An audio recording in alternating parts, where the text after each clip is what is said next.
I've never reviewed or recapped a live performance before, so forgive me if this is awkward.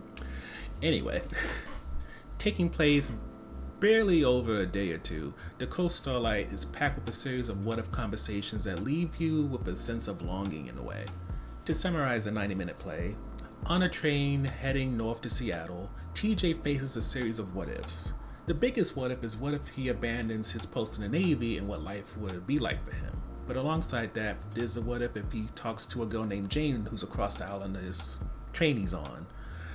There is the what if he talked to his fellow veteran named Noah who gets on the train, and if he expresses what he's going through with him, will he support him? Will he deny him?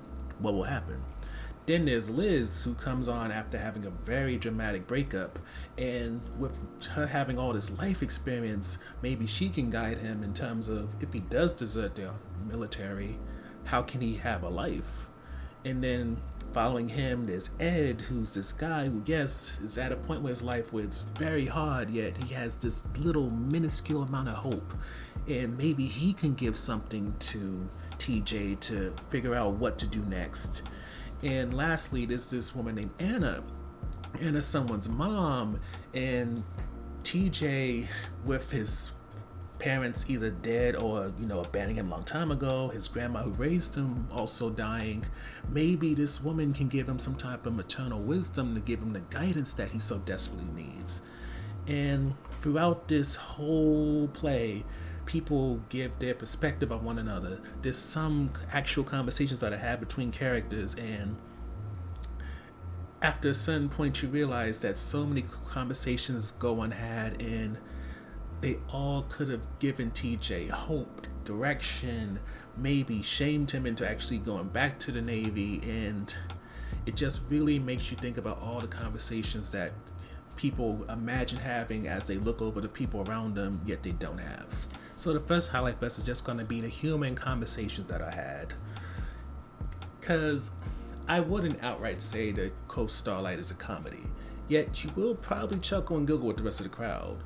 There are moments like when Liz is initially introduced and she's going through the whole saga of her boyfriend breaking up with her in a very public place, at a retreat at that will definitely make you laugh. You cannot help it. But on top of that, there's also conversations that Liz leads. Like, for example, there is Jane and TJ, both young people. Jane's going off to Seattle to see what potentially may be her soon ex-boyfriend. TJ's single, so there's a conversation regarding what could happen between those two. And it's very much a hypothetical conversation because a lot of the way this play works is people, as I think I said a minute ago, it's them projecting the idea of what could happen, or them presenting the imagined conversations they could have with these people. So with Liz, she presents the conversation between Jane, TJ, and others, like Noah, about toxic relationships in terms of incompatibility. Like, when it comes to Liz and Noah, Noah is a veteran who's a bit of a nomad. He lives on a boat. Liz has traveled from Florida all the way out to the West Coast, just picking up odd jobs. So those two are compatible because both are nomadic, they're not looking for anything serious, so they're not poison to each other. However, when it comes to TJ and Jane, things are different. Jane is an artist who wants to get into cartoons, direct her own movies. She has a set plan and goals. But on the other hand, TJ, who's about to potentially abandon his post in the Navy, he does not. And she thinks those two are poison because they don't have similar life plans or life paths. And that allows us to see layers when it comes to each character, because it's not just Liz, but everybody has a moment when it can be dramatic, funny, insightful, and really show you that the strangers that you pass by on any given day, they can easily, within a conversation or over your entire lifetime, create a drastic change in your world, which is the other highlight. And that's just, it makes you reflect so much on all the conversations that go unhad in your life. Like, if you have to take public transit, each person you'll notice often has their earphones in, their eyes are looking down at a phone, and if you meet someone's eyes, sometimes it feels almost like an invasive or shameful act. But then you hear people talk, there's couples giggling, kids and all that, and even when you don't know what's being referenced, it's just it's just a reminder that you're not really alone in this world, even though it very much feels like there's this atmosphere around you that often, I don't want to use the word penetrated, but often feels like a protective bubble around you. But as you watch the play and you listen to Liz's outburst, TJ's problem, Jane's life story about being an immigrant who's trying to adapt to American life, and so much more, it just really pushes you to realize how life-altering a conversation with a stranger can be, yet you often avoid them.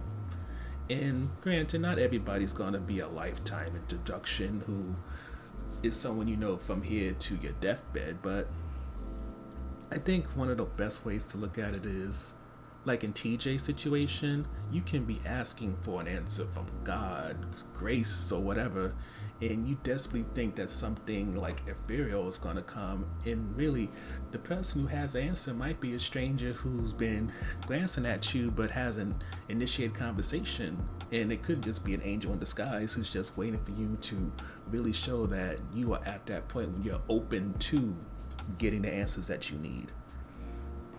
But on top of that, I would say, and maybe this is just me, I feel like by the time the play ends, it really makes you analyze the way you live your life, especially if you live a very secluded life where, unless you're forced to really interact with people for exchange of goods, services, or the expectation of your job, it makes you realize how,